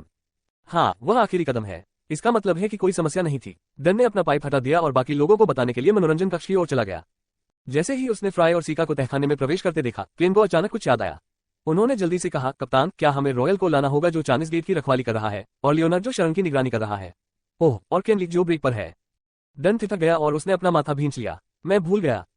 वह एक पल के लिए रुका, फिर हंसा। लेकिन मामला बहुत जटिल नहीं होना चाहिए। एक उच्च पदस्थ डीकन से आपकी जांच कराने का एक फायदा यह है कि पवित्र कैथेड्रल को टेलीग्राफ भेजने या पत्रों के बोझिल आदान प्रदान में संलग्न होने की कोई आवश्यकता नहीं है। वह ऐसा कर सकता है, निर्णय मौके पर ही करे और क्लाउन पोशन का फॉर्मूला तथा मुख्य सामग्रियां आपको सौंप दे। ये इतना बुरा नहीं है। क्लेन अपना उत्साह नहीं रोक सका। ... 1.5 घंटा बीत गया। जैसे ही केनली कीमिया कक्ष से बाहर निकला, उसके चेहरे पर हैरानी भरी अभिव्यक्ति थी। क्लेन को एक बार फिर नीचे बुलाया गया। वह एक बार फिर उच्च पदस्थ डीकन, देवी की तलवार क्रेसेट सेसिमिर से दूसरी बार मिले। इस बार सुनहरे भूरे बालों वाला और काली हरी आंखों वाला बधिर बैठा नहीं था। वह वहीं खड़ा रहा और तहखाने में हवा को अपने काले विंड ब्रेकर पर बहने दिया। क्रेस्टेड के कॉलम ऊंचे खड़े थे, जिससे उसकी त्रुटि छाया में छुपी हुई थी। उसने क्लेन की ओर देखा और मुस्कुराया। नाइटहॉक क्लेन मोरेटी, मैं देवी के नाम पर घोषणा करता हूं कि आपने पवित्र कैथेड्रल की परीक्षा उत्तीर्ण कर ली है। बधाई हो, आपके योगदान से आप तुरंत सीक्वेंस आर्ट बियोडर बनने के लिए आगे बढ़ सकते हैं। ओह, मैं अंततः पास हो गया। मैंने इसे ऐसे ही पास कर लिया। जब क्लेन ने क्रेसेट सेसिमिर की घोषणा सुनी तो उसने इसके लिए मानसिक रूप से तैयार होने के बावजूद राहत की सांस ली। यह वास्तविक लगा, मानो यह कोई सपना हो। उसने मान लिया था कि परीक्षा कठिन और लंबी होगी, लेकिन जब उसने इसके बारे में ध्यान से सोचा तो उसे एहसास हुआ कि अभी जो हुआ था वही होना चाहिए था। यदि उसने दृष्टा औषधि को पचाने में 1 महीने के बजाय सामान्य 3 साल का समय लिया होता तो पवित्र कैथेड्रल द्वारा परीक्षा भी आयोजित नहीं की जाती। इसके बजाय टिंगन नाइटहॉक्स का कप्तान इसके लिए जिम्मेदार होता। मैंने सोचा कि वे मेरे परिवार और दोस्तों की जांच करेंगे। ... हम शायद सेसिमिर 2 दिन पहले टिंगन पहुंचे और उसे गुप्त रूप से पूरा किया। मैंने ये भी सोचा कि परीक्षा के लिए मुझे कुछ कार्य पूरा करना होगा। अरे, मैं सचमुच इसके बारे में बहुत ज्यादा सोच रहा था। परीक्षण का लक्ष्य केवल औषधि के लिए पाचन के स्तर को निर्धारित करना है, साथ ही किसी भी छिपे खतरे का पता लगाना है और यह देखना है कि क्या मैं अभिनय पद्धति से अवगत हूं और क्या मैंने अपना अनुभव दूसरों के साथ साझा किया है। ये विचार उड़ गए क्लेन के दिमाग से परे। उसने गंभीर मुस्कान बिखेरी। धन्यवाद, आपकी कृपा। महिला की स्तुति करो। क्रेसेट ने धीरे से सिर हिलाया और कहा, आगे बढ़ना देवी की बेहतर सेवा करना है, ताकि आप हमारे साथी विश्वासियों की बेहतर सुरक्षा कर सके। आपको ये याद रखना चाहिए, मुझ पर विश्वास करें, यह आपको नियंत्रण खोने के प्रलोभन से लड़ने में मदद करेगा। प्रलोभन? क्लेन ने शब्द पर विचार किया। क्रेसेट ने अपनी हरी आंखों के साथ क्लेन को आकार दिया और सख्ती से कहा, अभिनय विधि आपको औषधि को पचाने और नियंत्रण खोने के जोखिम को कम करने में मदद कर सकती है, लेकिन ये सब कुछ और अंत नहीं है। एक निश्चित सीमा तक आप यहाँ तक की भूमिका निभाने और अपने अस्तित्व को भी भ्रमित कर सकते हैं। आप जानते हैं, थिएटर में कई कलाकार हैं जो गंभीर मनोवैज्ञानिक मुद्दों को विकसित करते हैं। आप वास्तव में पागल हो सकते हैं। याद रखिए कि आप केवल अभिनय कर रहे हैं। सिटी ऑफ सिल्वर द्वारा निष्कर्ष निकाला गया नोट का एकमात्र बिंदु डेकोन सेसिमिर ने जो कहा था उसके समान है। क्लेन ने सोच समझकर सहमति में सिर हिलाया। इसके अलावा क्रेस्टेड ने जोर देकर कहा, नियंत्रण खोना न केवल औषधि से संबंधित है, बल्कि यह आपकी भावनाओं और मानसिक स्वास्थ्य से भी निकटता से संबंधित है। एक बियोडर के लिए सबसे महत्वपूर्ण बात खुद को नियंत्रित करना है। केवल तभी आप सामना करने में सक्षम होंगे दुष्ट देवताओं और शैतानों के प्रलोभन, लालच और ईर्ष्या जैसी भावनाओं का विरोध और इच्छा का क्षरण। मेरा मतलब यह नहीं है कि आपको अपनी सभी भावनाओं और इच्छाओं से छुटकारा पाना चाहिए, क्योंकि यह कुछ ऐसा है जो कोई इंसान या यहाँ तक कि कोई भी नहीं कर सकता है। देवता ऐसा कर सकते हैं, हाँ, शायद केवल कुछ विशेष अनुक्रम ही उस प्रकार की स्थिति प्राप्त करने में सक्षम है। क्लेन को अचानक ओल्ड नील के बारे में याद आया। वह मदद नहीं कर सका, लेकिन जवाब में पूछा, हमें अपनी भावनाओं और इच्छाओं को उचित स्तर पर रखना चाहिए और उन्हें हमें कुछ तार्किक और असामान्य करने के लिए प्रेरित नहीं करने देना चाहिए। क्रेस्टेड ने गंभीरता से सिर हिलाया। हाँ, जवाब देने के बाद उसकी आंखों के किनारों पर झुर्रियां पड़ गईं। यही वह सब है जिसके बारे में मैं आपको चेतावनी देना चाहता था। अब मैं आपको क्लाउन पोशन फॉर्मूला और संबंधित सामग्री बताऊंगा। वह नीचे झुका और अपना चांदी का सूटकेस लंबी मेज पर रख दिया। फिर वह मुड़ा और कुछ कदम आगे बढ़ गया, जिससे क्लेन का दृश्य अवरुद्ध हो गया। जब आसपास की रोशनी अजीब तरह से फिर से गायब हो गई तो क्लेन को अचानक समझ आया कि सूत्र और सामग्रियां उस सूटकेस में थी जिसमें पवित्र कलाकृतियां संग्रहित थीं। ये सिर्फ इसलिए था क्योंकि उसकी नजर शुद्ध सफेद हड्डी की तलवार की ओर आकर्षित थी। यही कारण है कि उसने नोटिस नहीं किया, या शायद वह सूटकेस में मौजूद अन्य वस्तुओं पर ध्यान नहीं दे सका। कुछ मिनटों के बाद गैस लैंप की रोशनी से कीमिया कक्ष फिर से जगमगा उठा। क्रेस्टेड ने अपना सूटकेस उठाया और लंबी मेज पर रखे सामान को क्लेन के सामने पेश करते हुए चला गया। उनमें से सबसे अधिक ध्यान खींचने वाली वस्तु तार के आकार की भूरे रंग की बकरी का सींग थी। ये सामान्य बकरी के सींग के लघु संस्करण जैसा दिखता था और बिल्कुल स्पष्ट रंगों से घिरा हुआ था। अद्वितीय पैटर्न की धुंधली परतें थीं। बकरी के सींग के बगल में एक नीला गुलाब था। पंखुड़ियों पर लाल नसें थीं जो उन्हें आपस में जोड़ती थीं। ऐसा लग रहा था जैसे मुस्कुराहट के साथ एक मानवीय चेहरा बन गया हो। हा हा हा वू हा हा वू। क्लेन ने भ्रामक हंसी और रोना एक दूसरे के साथ फैलते हुए सुना और उसने भूरे आभामंडल के टुकड़े हवा में तैरते हुए देखे। एक परिपक्व होनासिस वे पहाड़ी बकरी के एकल सींग का एक क्रिस्टल और मानव चेहरे वाले गुलाब का एक पूरा डंठल। जोकर औषधि की मुख्य सामग्री। उसने बिना सोचे समझे सिर हिलाया और लंबी मेज की ओर कुछ कदम बढ़ा दिए। 80 मिलीलीटर शुद्ध पानी, 5 बूंदे चोरने पर जूस, 7 ग्राम काले किनारे वाला सूरजमुखी पाउडर, 10 ग्राम गोल्डन क्लोव ग्रास पाउडर, 3 बूंदे जहर हेमलॉक। क्लेन ने खुली हुई बकरी की खाल के चर्मपत्र को देखा और लिखित सामग्री की तुलना की जो फॉर्मूला उसने याद कर लिया था। यह पुष्टि करने के बाद कि कुछ भी गलत नहीं है, उन्होंने ओल्ड नील द्वारा किए गए प्रदर्शन को याद किया। उसने अपनी भावनाओं को समेटने के लिए गहरी सांस ली और धीरे धीरे सांस छोड़ी। कीमिया कक्ष में उपकरण के साथ उसने औषधि के लिए आवश्यक कुछ शुद्ध पानी को आसवित किया। औषधि सूत्र में शुद्ध पानी का तात्पर्य उस पानी से है जिसे बार बार आसुत किया जाता है। फिर उसने एक काले धातु के बर्तन को धोया और एक के बाद एक पूरक सामग्री डाली। वह उतने ही कुशल थे जितने तब थे जब उन्होंने हाई स्कूल में रसायन विज्ञान के प्रयोग किए थे। चूंकि बियॉन्डर सामग्री अभी तक उत्प्रेरित नहीं हुई थी, इसलिए उसने धातु के बर्तन में तरल में कोई स्पष्ट परिवर्तन नहीं देखा। अधिक से अधिक उसने केवल पाउडर को तरल की सतह पर तैरते हुए देखा। जब उसने